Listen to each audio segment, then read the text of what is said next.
Amados irmãos, a paz do Senhor Jesus Cristo, aqui é o pastor Hélio Ornelas, pastor da Igreja Metodista Pentecostal, no Morro da Carolina, no Jacatirão, em Duque de Caxias, na congregação em Jardim Santa Marta, Belfor Roxo, e na congregação em Nova Campinas do Caxias, para ministrar mais uma aula da Escola Bíblica Dominical. Nós utilizamos as edições bíblicas da CPD, classe de adultos. Estamos no terceiro trimestre de 2024 e o título desse trimestre é O Deus que Governa o Mundo e Cuida da Família, os ensinamentos divinos nos livros de Ruth, Esther e para a nossa geração. A lição de hoje é o casamento de Ruth e Boaz, a remissão da família. Texto áureo. Agora, pois, minha filha, não temas, tudo quanto disseste farei, pois toda a cidade do meu povo sabe que tu és mulher virtuosa. Ruth 3:11. Verdade prática. A mulher virtuosa tem um valor incalculável por seu caráter e sua disposição de servir a Deus e à família. A leitura bíblica em classe se encontra em Ruth capítulo 3, dos versículos 8 a 10 e 4:11. São até poucos versículos na leitura bíblica em classe. Ruth 3. E sucedeu que pela meia-noite o homem estremeceu e se voltou, e eis que uma mulher jazia a seus pés. E disse ele, quem és tu? E ela disse, sou Ruth, tua serva, estende, pois, tua obra sobre a tua serva, porque tu és o remidor. E disse ele, bendita seja tu do Senhor, minha filha, melhor fizeste esta tua última beneficência do que a primeira, pois após nenhum jovens foste, quer pobres, quer ricos. E Ruth 4:11, e todo o povo que estava na porta, e os anciãos disseram, somos testemunhas, o Senhor faça a esta mulher que entre na tua casa, como a Raquel e como a Leia, que ambas edificaram a casa de Israel, e ate já valorosamente em Efrata, e faze nome afamado em Belém.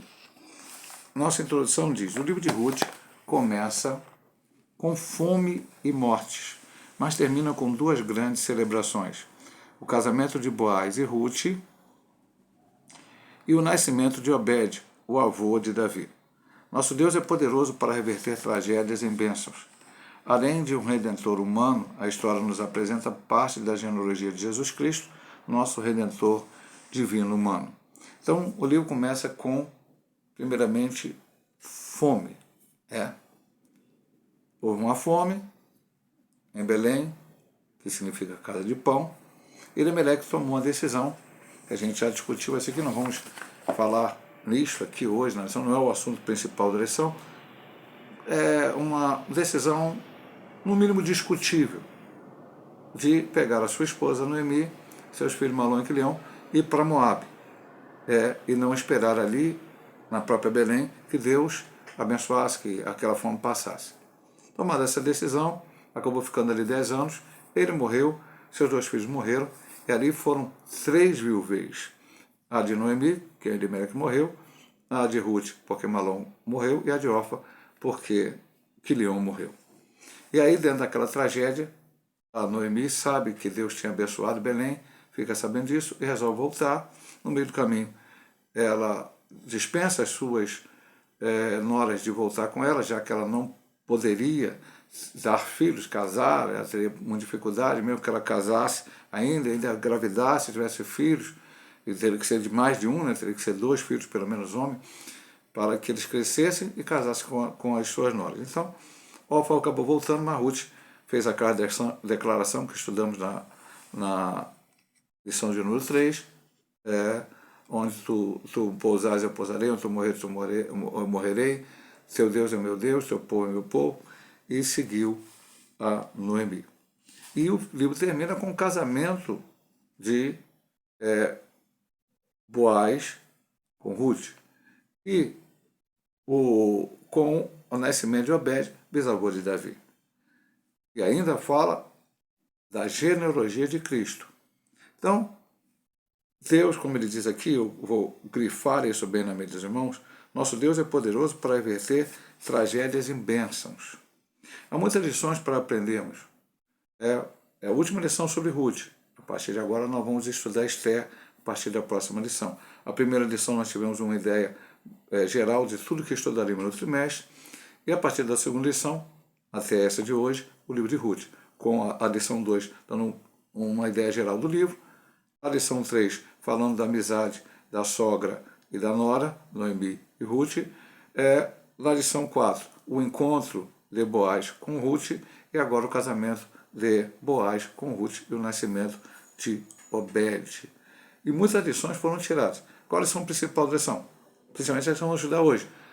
Boaz, tipo de Cristo, o remidor, que fez aquele seu papel naquele momento para a família de Noemi, de Elimelec, mas que é um tipo de Cristo resgatando, pagando o preço pela sua igreja. Mas há lições periféricas, menores, que também temos aprendido nas lições anteriores e temos aprendido bastante com este livro. Ponto 1. O compromisso de Boaz com Ruth. Primeira subdivisão, no lugar da bênção. A colheita da cevada e do trigo havia terminado e Ruth permanecia servindo a Noemi e lhe obedecendo em tudo. Ruth 2, 23. Vamos já começar a lição. A gente fala para os irmãos que isso aqui é um estudo bíblico. Nós estamos aqui na Bíblia, estudando a Bíblia. E sempre é bom ler alguns versículos. Hoje eu escolhi ler o primeiro versículo que foi citado, mas a gente não consegue ler todos. Então o versículo 23 do capítulo 2 diz: Assim juntou-se com as moças de Boaz para colher até que a cega das cevadas e do trigo se acabou e ficou com a sua sogra. Depois nós vamos, no transcorrer da lição, falar sobre isso. Seu lema era: tudo quanto me disseres farei. Ruth 3:5. Ruth teve oportunidade fora de casa, mas não se aventurou por parte alguma, como se fosse autônoma e independente. Ruth 3:10. Não buscou falsas liberdades, como as que são pregadas hoje pela ideologia feminista. Sua lealdade e sujeição fortaleceram o desejo de Noemi de vê-la casada novamente, ter um novo lar. Era fundamental para a felicidade e segurança de Ruth. O casamento, ter um novo lar era fundamental para a felicidade e segurança de Ruth. O casamento é uma instituição divina fundamental para a solidez da família, da igreja e de toda a sociedade. A bênção de Ruth estava chegando e ela permanecia no lugar certo. Grandes lições vamos tirar daqui. Então, no lugar da bênção. Meu amado irmão, Deus, eu volto a repetir isso, como tenho dito muitas vezes, Deus tem um plano para cada um de nós.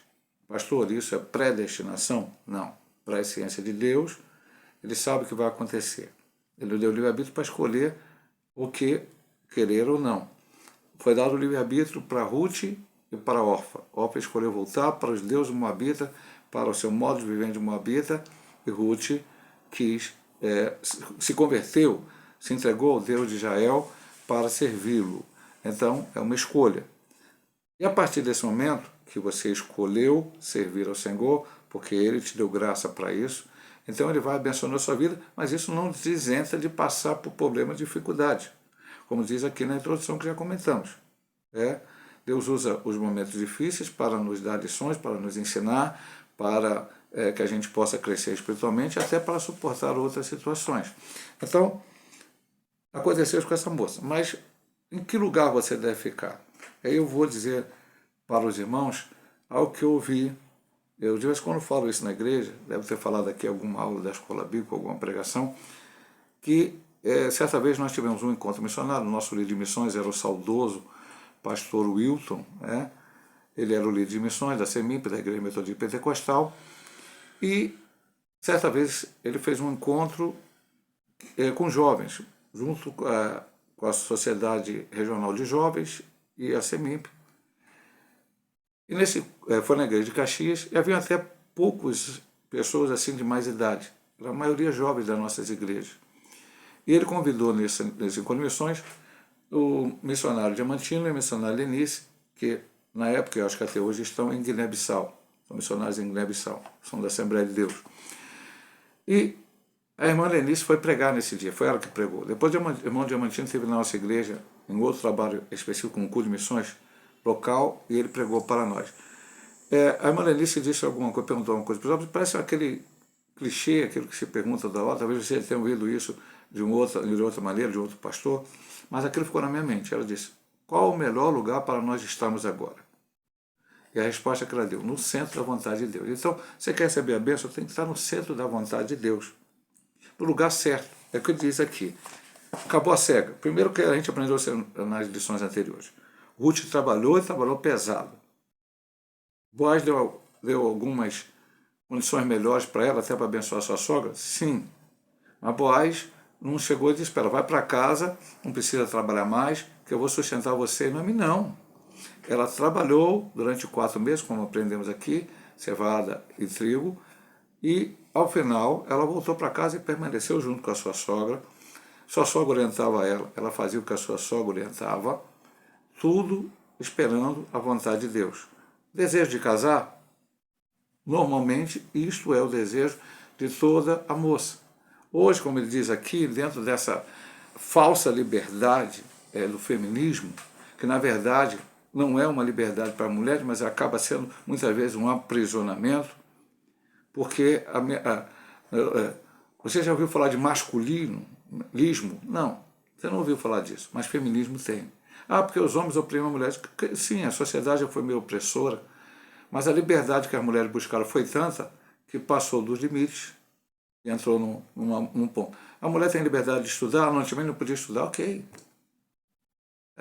Muito bom, nada contra. A mulher tem a oportunidade de trabalhar, antigamente não. Tudo bem, tudo dentro do limite que colocou e dentro da vontade de Deus. Agora, muitas pessoas hoje, muitas moças, não quero casar, não quero ter filho, não quero fazer família. E a família é algo que sendo da vontade de Deus. Alguém não vai casar, alguém não vai constituir família, mas isso são casos isolados e não algo que a sociedade muitas vezes acaba plantando, ou não ter compromissos. Mas não vamos ficar muito nessa parte. Ela se sujeitou, ela esperou, ela queria casar, ela fez um novo lar, porque ela teve um lar com o Malom, mas ele morreu, então ela ficou viúva, e ela estava esperando no Senhor. E ele diz aqui no final, a bênção de Ruth estava chegando, e ela permanecia no lugar certo. Lição para a nossa vida. A bênção de Deus ainda não chegou para nós, ou aquela bênção que a gente deseja, especificamente, aguarde e fique no lugar certo, aguardando Deus agir. Não se antecipe, não faça coisa por sua própria vontade, não siga os teus pensamentos ou o conselho de alguém que acha que vai acelerar alguma coisa, não. Espere em Deus, confie nele, aguarde nele, para que ele te dê a bênção na hora certa, no momento certo. Segundo, subdivisão do compromisso de Boaz com Ruth, a iniciativa de Noemi.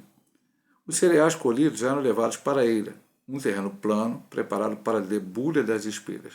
Noemi soube que naquela noite Boaz faria aquele trabalho. Era uma grande oportunidade para Ruth se aproximar dele e demonstrar seu interesse em ser remida. Sem que fosse notada, Ruth deveria esperar que Boaz se deitasse, descobrir os pés e deitar-se discretamente. Boaz saberia o que fazer quando notasse a sua presença. Ruth 3, 4 a 7. O que demonstra tratar-se de um costume conhecido na época. Estender a capa era sinal de compromisso de casamento, Ruth 3,9. Em Ezequiel 16,8, essa prática é mencionada como metáfora, representando o compromisso de Deus com Israel. Então vamos ler alguma coisa aqui na Bíblia, começando pelo próprio livro de Ruth, mais uma vez. Agora voltamos a ler.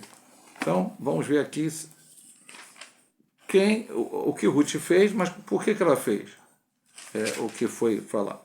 Então no capítulo do 4 ao 7, eu vou ler até um pouco antes, vou partir do primeiro. E disse Noemi, sua sogra, minha filha, não hei de eu buscar descanso para que fiques bem?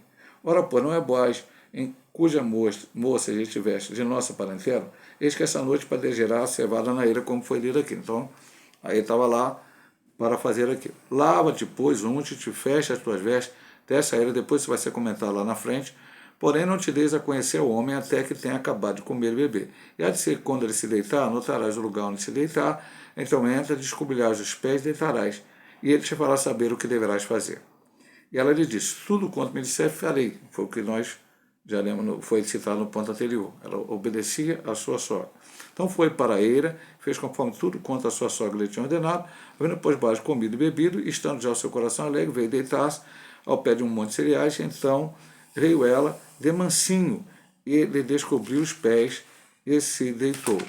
Parece ser um hábito, um hábito pelo menos naquele momento, que fosse feito desta maneira. Mas, veja bem, meu marido, vamos lá. né? Comentando aqui esse segundo ponto. Aqui, o que eu comentei aqui, depois do versículo citado. O que demonstra tratar de um costume conhecido na época. Estender a capa era sinal de compromisso de casamento. Boaz era o remidor. Até então, Boaz não tinha tomado nenhuma atitude em relação a isso. Não sabemos por quê, se ele estava preocupado com algum detalhe, com alguma situação. A partir desta orientação dada por Noemi para que a Ruth fizesse, fosse lá na eira, na hora que ele estava debulhando os cereais para poder, então, enfim, ter a colheita. Colheu, agora está debulhando, e depois vai sacar, todas aquelas coisas, todas as coisas, vender, viver daquilo, enfim, ganhar o seu sustento. Era um homem, como vimos na semana passada, de posses. E ela manda ela lá fazer tudo isso de uma forma bem discreta, como diz aqui, né, a iniciativa de Noemi, que a iniciativa foi dela, e depois esperar o que Boaz ia dizer. Como eu disse no ponto passado, Deus deu livre-arbítrio ao homem. Deu livre-arbítrio a Ruth para voltar, e deu livre-arbítrio a Boaz para escolher se ele queria ou não fazer aquilo. Mas ali ele foi colocado diante daquela situação. E ele, realmente, nós vamos ver no final. Lógico, o próprio livro conta aqui, a título da lição fala, casamento de Ruth e Boaz. Então, ele fez. Mas tudo, como vamos ver no restante da lição, com respeito. Ela se preparou, foi lá, fez o que a sua sogra mandou fazer. E é um texto aqui apenas que eu vou ler mais, que o autor da lição nos traz como, quase que vamos colocar assim como um bônus, né, para a gente poder entender, que lá no profeta Ezequiel, capítulo 16, versículo 8, diz assim: e passando eu por ti, isso aí é uma colocação de Deus para com Israel, vi-te, eis que o teu tempo era tempo de amores, e estendi sobre ti a auréola do teu manto, cobri a tua nudez, e dei juramento, e entrei em concerto contigo, disse o Senhor Jeová, e tu ficaste sendo mim. Então, parece ser uma figura de que, a partir daquele momento, Boaz sabia que se ele resgatasse, ele era um resgatador, ele era um dos gemidores, ele também iria casar com Ruth, e Ruth se interessava que ele se casasse com ela. Agora vamos para o ponto 3, porque os assuntos têm que ser falados com calma, porque senão a gente vai comentando no ponto 2, que já está no 3, no 4 e tal. Respeitando o processo. Para encontrar-se com Boaz, Ruth deveria banhar-se, se perfumar e vestir a sua melhor roupa, eu já li agora. Assim como não excluiu a ternura, assim como não exclui a ternura, a santidade não despreza a beleza. Desde que com simplicidade, em pureza e moderação. Aí ele cita Gênesis 24, 16, Isaías 39, 2, 1 Timóteo 2, 9 a 10. Por volta da meia-noite, Boaz acorda, assustado, com uma mulher deitada a seus pés e pergunta: quem és tu? Orientada por Noemi, Ruth se identifica, lembra-se da condição de remidor e pede que estenda sobre ela a sua capa. Como Noemi dissera, Boaz realmente entendeu. Ele era de fato um parente remidor, mas havia outro mais chegado, que tinha prioridade na remissão. Era preciso aguardar, respeitando o processo. E se não quiser redimir, vive o Senhor que eu te redimirei. O caráter santo de Boaz e Ruth novamente se manifesta, sem qualquer contato íntimo. Preste bem atenção nisso. Ela passou o restante da noite deitada aos pés dele e saiu bem cedo para não ser percebida. Mesmo estando perto, uma bênção pode ser perdida se não soubermos esperar o tempo certo e respeitar o devido processo. Também grandes lições aqui, que vale dessa lição, mas vale para a nossa vida. Né? Vamos lá. Respeitando o processo. Esse processo foi criado pelo homem? Esse processo é humano? Não, é um processo divino. Até a parte da remissão, como é de Moisés. E todas as outras partes. Toda a minha vida, em todas as áreas, tem também um processo de Deus. Eu tenho que esperar, como falamos na introdução, Deus agir. Ele tem um tempo certo dele, um momento certo dele, a forma dele agir. E também tem as suas leis, tem a sua palavra, que nos mostram aonde podemos, o que podemos fazer e aquilo que não podemos fazer, ou que não devemos ultrapassar os limites, como ele acaba dizendo aqui no final. Então ela vai, ela se perfumou, se banhou, e ele diz aqui, ó, assim como não exclui a ternura, a santidade não despreza a beleza. Nós vimos na lição passada. Ele foi terno com Ruth, mas em santidade. Quando ela foi lá, que ele encontrou, primeira vez no campo, perguntou, falou palavras boas para ela, chamou de minha filha, aquilo tudo que a gente viu. E também a beleza não, mas dentro da pureza e moderação. Tudo muito cuidado. Falando do feminismo, do ponto anterior, hoje a mulher está liberada. Ela pode botar a roupa que ela quiser, ela pode andar do jeito que ela quiser. Então, a mulher andando aí seminuas na rua, expondo aquilo que não deveriam expor. Isso não é liberdade, isso é prisão. Então, não é a se arrumar, se enfeitar, não é se expor o seu corpo. Infelizmente, às vezes até dentro da igreja, acontece esse tipo de coisa, e a gente não quer nem comentar, mas é ruim, não pode acontecer. A santidade, volto a repetir aqui, assim como não exclui a ternura, a santidade não despreza a beleza, desde que com simplicidade, em pureza e moderação, citando vários textos aqui, inclusive Gênesis 24:16, provavelmente falando de Rebeca, porque o texto fala lá de Rebeca. Por volta de meia-noite, Boaz acorda assustado, porque ele tem uma mulher lá. Estava escura, ele não sabia quem era. Quem é? Aí ela falou, sou eu, Ruth, e tal. E tu é o remidor, e tal. Ele, então, diz para ela que tinha um mais próximo, e se ele não remisse, ele ia remir. Só que ele deu umas outras orientações a ela. Quais as orientações que ele deu? Primeiro, que ela não saísse naquela hora. Ela ficou o resto até amanhecer, deitada aos pés dele. Como diz aqui o ponto, sem contato nenhum físico. Era uma boabita, precisando de ajuda, mas Boaz não explorou isso para ter vantagens, vamos colocar assim, bem no português, bem claro, vantagens sexuais da parte dela. Por isso ele diz aqui, tem que ter esperar o devido processo. Por causa de, às vezes, não ser respeitado, se perde a bênção de Deus.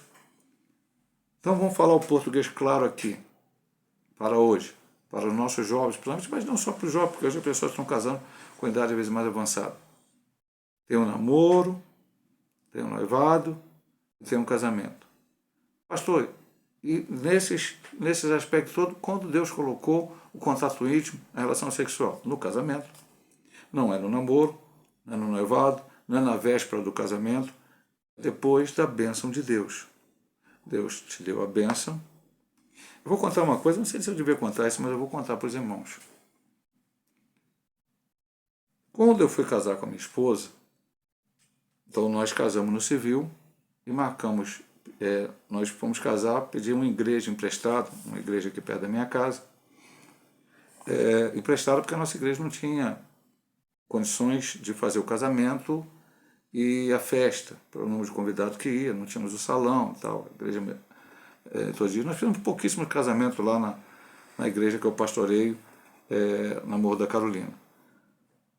Então, tinha um presbítero dessa igreja, que morava em frente à minha casa, mora ainda, está vivo, e eu pedi ao pastor para fazer a carta para pedir que a igreja liberasse para aquele dia. Eu ia casar no civil na sexta e no sábado casar.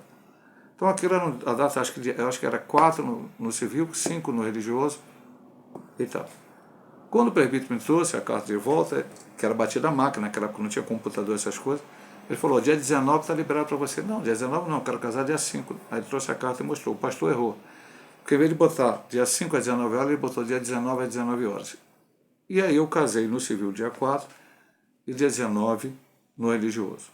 E esperamos, eu e minha esposa, até o casamento, bênção de Deus. Já estava casado, pela sociedade, pelo mundo, pelo cartório, pelo dia de paz, eu já estava casado. Mas nós só mantivemos o nosso contato íntimo depois da bênção de Deus no casamento. Então é assim que tem que acontecer na vida. É por isso que ele fala aqui, mas hoje, meu amado irmão, o pessoal se conhece hoje, amanhã já está fazendo o que não deve fazer e não esperando, respeitando o processo, como o autor da lição nos coloca. Mas Ruth e Boaz e Ruth respeitaram o devido processo. Vamos para o ponto 2, o casamento entre Boaz e Ruth. Concluindo o negócio, Ruth teve a iniciativa de sugerir a Boaz que exercesse o papel de remidor, conforme o costume da época. Mas era fundamental que ele superasse o obstáculo que havia, a preferência do parente mais próximo. Boaz agiu rapidamente como Noemi havia dito. Sossega, minha filha. Aquele homem não descansará até que conclua sobre este negócio. Todo homem deve ser preparado para tomar iniciativas da vida, principalmente quando o assunto for casamento e vida conjugal. A liderança masculina pressupõe atitude de amor, responsável e honra a mulher como o vaso mais fraco. Então, a partir daquele momento de remissão, o casamento era um dos pontos. Nós vimos semana passada a questão Goel e Levi, ou seja, Goel seria o remidor, comprar as propriedades, devolver, família de Meleque, e o Levi era do levirato, ou seja, casar com a viúva, no caso, a Ruth, para que pudesse manter ali a descendência. De Elimeleque, a família como que nós vamos ver no final do livro, foi citado Noemi, não diretamente Ruth, como Noemi tivesse tido um filho, porque fosse considerado por aquela descendência de Elimeleque. Então, ele tinha que tomar as duas decisões. Havia alguém na frente dele, como a gente vai ver aqui na sequência. Mas Noemi, quando Ruth volta para casa e fala com Noemi, disse, olha, ele não vai descansar. Ela conhecia o caráter de Boaz. Ele não vai descansar enquanto não resolver o problema. E o autor da lição nos traz essa lição para as nossas vidas. Então, dentro do casamento, e aqui não era, aqui, dentro de todo o processo, a gente falou de namoro, noivado, casamento, o homem tem que ter essa liderança para tomar atitudes sérias na direção de Deus, concisa, para que as coisas funcionem bem. Entendeu? Tem que ter essa autoridade, como diz aqui, todo homem deve ser preparado para tomar iniciativa na vida, principalmente quando o assunto for casamento e vida conjugal. A liderança masculina pressupõe atitude de amor responsável e honrar a mulher como o vaso mais fraco. Então, é necessário essa atitude. E ele teve essa atitude. Ele saiu diretamente daí e foi lá para a porta da cidade, onde sabia que as pessoas estavam ali, as pessoas que julgavam esse tipo de situação, e sabia que o remidor mais próximo ia passar para resolver o problema. Hoje as pessoas vão empurrando com a barriga. Tem um problema, amanhã a gente resolve.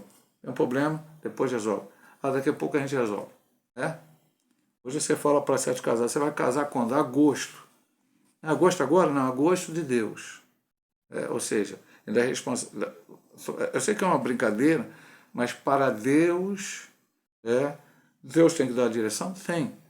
Mas você também tem que fazer a sua preparação, tomar todas as suas atitudes, para que depois, dentro do casamento, não venha a haver problema, dificuldade. Ele estava liderando ali o processo que depois ia acontecer.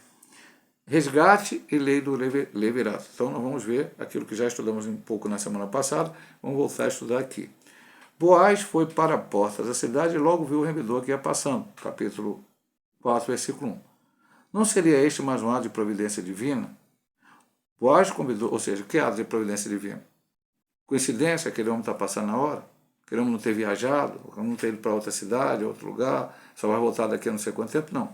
Aquele homem estava ali e passou na hora certa. É Deus agindo.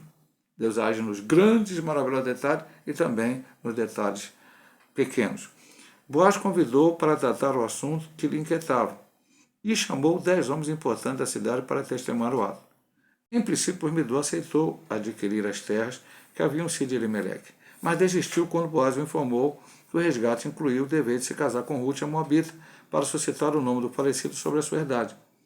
A aplicação das duas leis nesse caso, a do resgatador e a do casamento por levirato, certamente se deu porque apenas a aquisição das terras não faria que ficassem na família de Elimeleque. Assim, o resgate deveria ser acompanhado do casamento sob a lei do levirato. O remidor alegou motivos econômicos para a sua desistência. Ele não aplicaria recursos em terras que não seriam da sua própria família, e sim dos sucessores de Elimeleque. Então, vamos começar por essa questão que ele fala. Ele faz a remissão, mas não casa com Ruth.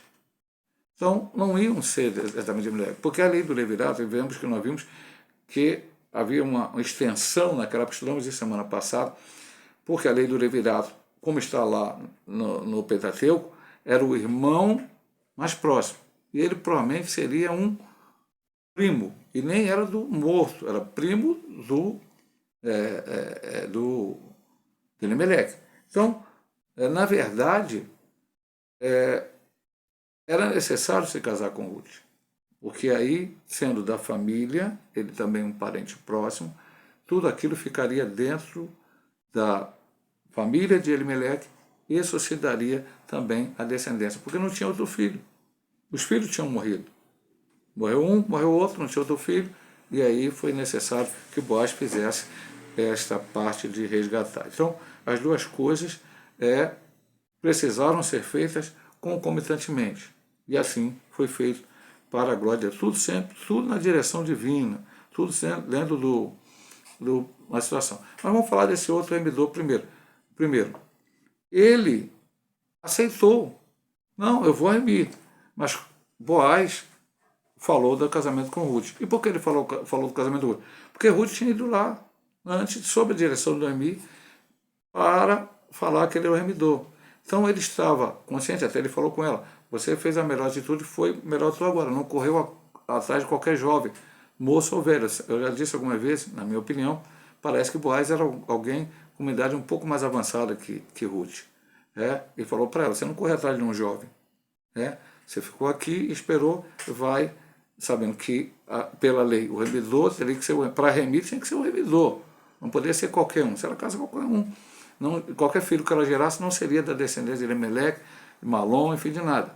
Mas ela esperou o certo, dentro do plano de Deus, aquilo que deveria ser feito. A falta de paciência de muitas pessoas faz perder a bênção. Mas voltando para o rapaz, quando ele soube que dizia, não, eu não quero, vai dar dano na minha casa, aqui na minha família, e desistiu. Porque as terras acabariam não sendo dela, seria da família Elimeleque, não quis. E aí Boaz assumiu este papel, esta situação. Vamos aqui para o terceiro ponto, a terceira subdivisão do ponto 2. O registro público. Seguindo mais um dos costumes da época, a transferência do direito de resgate foi selada com o remidor descalçando o sapato, entregando a Boaz. Está no versículo 7 e 8 do capítulo 4. Testemunho público à menção e o casamento de Ruth foi invocado por Boaz, que recebeu uma confirmação uníssona. E todo o povo que estava na porta e os anciãos disseram, somos testemunhas, o Senhor faça a esta mulher que entra na tua casa, como a Raquel e como a Leia, que ambas edificaram a casa de Israel. Ruth 4, 9 a 11. Ruth foi acolhida na comunidade de Israel com as suas mais elevadas honras. Deixa eu só tomar um pouquinho d'água aqui. Então, ali, naquele momento, tinha um costume daquela época. Aquela pessoa que poderia fazer a remissão, mas que abria mão para o segundo na linha de remissão, descalçava um dos seus sapatos e entregava na mão daquele outro, provando diante de todas as pessoas que ele estava abrindo mão, que ele não queria, e neste caso não só pagar sobre as terras, recomprar as terras de Elimeleque, mas também casar com Ruth. Então estou abrindo mão, não quero, não é para mim. Veja bem, meu amado irmão, eu disse semana passada e vou repetir para você. Hoje nós deveríamos estar falando Deus de Abraão, Isaac e Jacó. Não, deveríamos estar falando Deus de Abraão, Isaac e Esaú. Esaú foi o filho primogênito de Rebeca e Isaac. Mas ele vendeu a sua primogenitura. Então, há pessoas que não querem a bênção. Esse remidor, que não se diz o nome, até que não precisa nem dizer, porque não quis, ele poderia estar lá, casado com Ruth, ter um filho, e ele ser um dos ascendentes do Messias, mas não quis. Não foi. Isso coube a Boaz fazer. Então, muitas vezes as pessoas não entendem bem, perdem a bênção, porque confiam só naquilo que os seus olhos veem. Se eu tomar essa decisão aqui, eu vou perder dinheiro, vai acontecer isso comigo, vai acontecer aquilo, vai acontecer isso. Mas não pede assim, Senhor, o que o Senhor quer para a minha vida? Às vezes é necessário abrir mão. Eu não sei se eu vou lembrar completamente, eu vou contar rapidamente aqui uma situação que o pastor Zé Manuel contou em um determinado trabalho. O pastor Zé Manuel é o nosso pastor da igreja em Teresópolis, pastor da igreja pentecostal lá. Então, uma pessoa devia, se não me engano, R$ 3.000, acho que era R$ 3.000 para uma outra pessoa. E essa pessoa estava precisando desse dinheiro. Só que essa pessoa era um cristão, e Deus falou para ele assim, vai lá e diz para ele, não precisa pagar. Ele falou, Senhor, eu estou precisando desse dinheiro. O Senhor falou, vai lá e diz que ele não precisa pagar. Ele foi lá e disse, não precisa pagar. Sua dívida está perdoada. Deu lá o recibo. No dia seguinte, o advogado dessa pessoa que perdoou a dívida ligou para ele e falou assim, sabe aquela causa que a gente tinha na justiça quase como perdida? Ganhamos. E está aí R$ 6.000, acho que era R$ 6.000, disponível para ele. Então, o que ele liberou de 3, Deus abriu a porta lá que estava fechada para ele ganhar 6. Então, às vezes você não... eu estou pensando só no... Vou pensar aqui no 1 mais 1 mais 2, não. Boaz estava pensando apenas em fazer a vontade de Deus. E assim ele fez, fazendo esta remissão. Vamos agora para a última subdivisão dessa lição, a remissão da lição de Davi através, a última divisão, né? A remissão da linhagem de Davi através de Ruth e Boaz. Subdivisão 1, o nascimento de Obed. Consumado o casamento, Boaz podia tomar a Ruth por mulher. E o Senhor lhe deu conceição, ela teve um filho. Foi grande a celebração das mulheres de Belém, pois entendiam como Deus estava agindo em favor de Noemi. Antes amargurada e acreditando estar sob castigo divino, a viúva de Elimeleque recebeu uma renovação da vida. Aqui ele cita Ruth 4,15, mas na versão nova, versão Almeida atualizada. E teria agora alguém que cuidaria dela em sua velhice. Era mesmo o começo de uma nova fase na vida de Noemi. Os netos enchem os avós de orgulho e alegria. Provérbios 17,6. Neles, os idosos projetam um prolongamento da vida, recebem novo ânimo e encorajamento. É uma recompensa por terem tido filhos e ser dedicado a eles. É isso, pastor? Bom, o nosso autor cita o Salmo 128, versículo 6. Você conhece esse versículo, mas eu vou ler para você. Verás o filho de teus filhos e a paz sobre Israel. Os irmãos sabem, eu agora vou para meu quarto neto, né? Eu tenho um casal de gêmeos, netos, agora nasceu a irmã deles, e a minha filha mais velha e a minha filha mais nova também vai ter uma filha em setembro, então vão ser 4 netos. Eu estava só com os 2 gêmeos, encontrei com um amigo, eu e minha esposa, e falamos da nossa alegria de sermos avós. E essa pessoa disse para nós, olha, eu não tenho nenhuma vontade de ser avô. Então, é a sociedade hoje, é os pensamentos modernos, é a diferença. Aqui ele diz uma coisa, eu gostei muito dessa palavra, os netos enchem os avós de orgulho e alegria. E depois ele diz, neles os idosos projetam o prolongamento da vida, recebem um novo nome de encorajamento, é uma recompensa por terem sido filhos, e ter tido filhos e se dedicado a eles.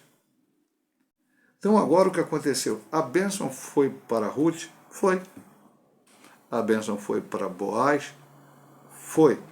Mas a bênção, neste caso aqui, eu posso dizer o meu pensamento, estou dizendo do meu coração, foi mal para Noemi. Você imagina, voltando lá, a introdução da lição. A lição começa com fome, o livro, né, começa com fome, o livro de Ruth, fome e morte. E termina com bênção, casamento e o nascimento de Obed. Então veja, meu amado irmão, que quem passou pela fome e depois a primeira a ficar viúva foi Noemi. E não tinha mais perspectiva de vida. Porque se você pensar pelo lado de Ruth, se ela volta para a sua terra, se ela ia casar como habita, não estou falando da parte espiritual, meu amado irmão, não estou dizendo isso. Estou falando apenas de gerar filhos, de ter. Voltaria, teria um casamento, geraria filhos, e está tudo tranquilo, uma família para ela. Mas Noemi voltaria e seria amada, seria amargurada, ficaria lá, quem sabe como é que seria o final da sua vida. Mas Deus reverteu tudo dentro dessa história maravilhosa, linda, sensacional que aprendemos. Temos aprendido agora nessas lições até aqui. Essa é a última lição, como eu falei no início de Ruth, depois vamos entrar no livro de Esther, de amizade delas, de Deus usando Boaz da forma que ele usou, enfim, de tudo isso que aconteceu para que nascesse essa criança. O nome Obed significa adorador, servo e servidor. Então, as mulheres de Belém, eu vou até ler, eu acho que está até, eu vou ler aqui até o versículo mais uma vez, né? Vou ler o versículo aqui dentro da própria Bíblia, eu acho que está na leitura bíblica, mas eu vou ler na própria Bíblia. 4,14. Então as mulheres disseram a Noemi: Bendito seja o Senhor que não deixou hoje de te dar rebedor, e seja o teu nome afamado em Israel. Peraí, o filho não era de Noemi, o filho era de Ruth e de Boaz. Mas ali aquilo era, o fato do casamento foi para isto, para dar descendência a Elimeleque. Era isso que era a lei do levirato. Não era só para apoiar a viúva, que ficou viúva, agora casa com ela, vai ter um filho, é o marido dela, maravilha, benção. Não, era para dar descendência àqueles que morreram e não tiveram filhos. Então, veja bem, meu amado irmão, isso é muito importante. Antes amargurada e achando-se estar amaldiçoada, e ela achou isso, né? Castigo divino, está acreditando no castigo divino, manda chamar de Mara. Agora ela recebe essa renovação na sua vida. Netos, filhos, são bênçãos do Senhor. A sociedade do século XXI tem que resgatar isso. Hoje muitos acham que filho é empecilho, é embaraço, é problema. Primeiro está outras partes da vida. Não. Filho é bênção do Senhor.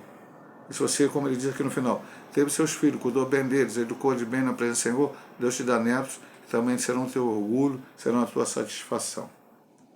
E para terminar, logicamente, talvez a maior analogia do livro é esta que vamos estudar na última subdivisão, no último ponto, onde estamos estudando Ruth. Boaz, um tipo de Cristo. Se Noemi, Ruth ou Orfa não se casasse com alguém da família de Elimeleque, a linhagem ancestral de Davi teria sido profundamente alterada. Noemi já não tinha idade para gerar filhos. Ruth 1, 12. Orfa voltou para os Moabitas, 1, 14. O Deus de Israel encontrou Ruth, cuja vida foi guiada por um caminho de renúncia, amor, pureza e muita submissão. Ela, como um tipo da igreja, encontrou-se com Boaz, um tipo de Cristo, nosso Redentor eterno. João 3,16, não precisa ler para você. Deus amou muito a maneira, Deus é o Filho unigênito, para que todo aquele que nele não pereça, mas tenha a vida eterna. Mas eu vou aqui, novamente no livro de Ruth, né? A partir de agora você não vai... Não, vamos ler mais livro de Ruth, agora vamos para Esther. Então vale a pena ler bastante texto aqui. Então, vamos para a genealogia. Estas são, pois, gerações de Pérez. Nós explicamos semana passada. Quem era Pérez? Nós estudamos ali dentro da lição uma situação que teve de levirato antes da lei do levirato existir, que foi quando Judá teve 3 filhos, Ornã e Selá, e o primeiro se agradou a Deus e Deus o matou, o segundo teve que casar com a sua cunhada e não se houve bem, né, em algumas situações, e Deus também o matou, e por final Judá não quis dar Selá a ele e acabou por uma situação da sua nora, Tamar, ele acabou tendo relações sexuais com ela sem saber que era com ela, e ela gerou 2 filhos, Pérez e Esau. E é de Pérez, porque a descendência de Davi e a genealogia de Cristo vem de Judá. Abraão, Isaac, Jacó. Jacó teve 12 filhos. E aí a descendência do Messias veio para Judá. Nós já estudamos isso na outra lição, promessa lá do Gênesis 49, as profecias que Jacó fez lá no Egito antes de morrer e tal. Aí vem Pérez, gera Esrom, Esrom Arão, Arão Aminadab, Aminadab gerou a Naasson, Naasson gerou Salmão, Salmão gerou Boaz, e aí entra Ruth nessa história. Boaz era casado, pastor? O texto não diz. Então não sei o que aconteceria. Mas nos parece, que aparece aqui mostrado, que ele veio casar com Ruth. E ali a genealogia foi como dentro daquilo que Deus programou, dentro do processo, dentro da vontade do Senhor. Mas o principal não é falar sobre isso, é falar que ele é um tipo de Cristo. E o final que ele diz aqui o Deus de Israel encontrou Ruth, foi guiada para a renúncia por meio de promissão, para poder ser essa ascendente de Cristo. Ela, como tipo da igreja, encontra-se, trouxe com Boaz, um tipo de Cristo, nosso Redentor eterno. Então, Cristo veio a essa terra e fundou a sua igreja. E a igreja, hoje, ela está aqui na terra. É o reino de Deus aqui na terra, ou parte do reino de Deus aqui na terra, vamos colocar de uma maneira melhor dizendo. E ela, então, está esperando a volta do Messias, mas ela já foi redimida, ela já foi comprada, e ela só vai para o céu aqueles que foram comprados, lavados e remidos no sangue do Cordeiro. Cristo já pagou o preço para que nós pudéssemos chegar lá no céu. Qual a nossa parte? Apenas aceitar esta remissão dele, aceitar o preço que ele pagou na cruz do Calvário, entregar nossas vidas na mão do Senhor e deixar que ele age, que ele faça aquilo que ele quer fazer através de nós e por nós. Vamos para a conclusão desta lição, que diz: a história de Ruth é uma história de redenção. Como diz, volta à introdução. Começa difícil, começa complicado, começa com fome, começa com morte, mas é uma história de redenção. E para ela mais ainda, porque nascendo em Moabe, ela nunca tivesse contato com ninguém de Israel, ela não tivesse a oportunidade de conhecer o Deus de Israel, não tivesse a oportunidade de conviver com aquela família, ela provavelmente morreria idólatra e estaria condenada eternamente. Mas ela aceitou ao Deus de Israel. O teu povo é meu povo, o teu Deus é meu Deus. Moabita foi não somente remida, mas entrou para a genealogia do Redentor da humanidade, Jesus, o filho de Davi. É claro, já falamos isso, em Gênesis capítulo 2, 12, quando o Senhor faz a promessa a Abraão, que é de Abraão que vieram os judeus, a partir de Abraão, Deus chama Abraão, para a terra dali fez um povo. E dali dos judeus veio o Messias. Então ele diz: em ti serão benditas todas as famílias da terra. Como assim serão benditas todas as famílias da terra? Por quê? Porque os judeus, já no Antigo Testamento, Raabe, Ruth, Naamã e alguns outros exemplos de alguns que se converteram ao Deus de Israel. E depois, quando você pega o Novo Testamento, primeiro os judeus aceitaram a Cristo, mas já até no ministério de Cristo nós já vamos ver a mulher Ciro-Fenícia, nós vamos ver o centurião romano que foi lá, pessoas que não eram dentre os judeus e que receberam a bênção de Deus. A mulher samaritana, talvez um exemplo mais gritante de todos esses, quando Jesus evangeliza ela e aquele todo o povo de Samaria. E depois, adiante, você vai ver, mesmo antes de Paulo chegar, que ele foi o apóstolo gentil, Filipe pregou a Samaria, Pedro pregou para Cornélio, e depois com Paulo, isso passou a todas as nações. Seriam benditas através do evangelho de nosso Senhor Jesus Cristo. Mas isso aqui estava dentro da genealogia. Ao lado de Tamar e Raabe, Ruth proclama a graça de Deus e se manifesta a todos, judeus e gentios, que proclamemos com poder a vida e a obra de nosso Redentor divino humano, Jesus Cristo, o Salvador dos homens. Eu não poderia terminar sem ler aqui a Bíblia Sagrada, louvado seja o nome do Senhor.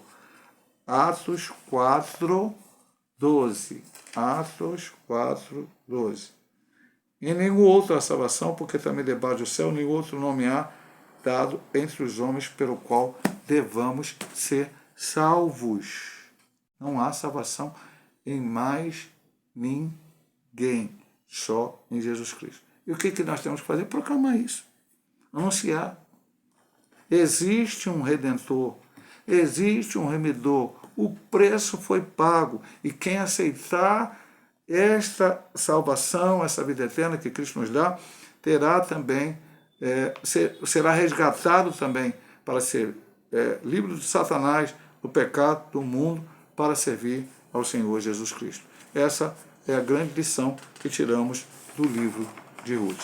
Se Deus assim nos permitir, semana que vem estaremos ministrando mais uma aula, o livro de Esther. Deus abençoe a todos, em nome de Jesus.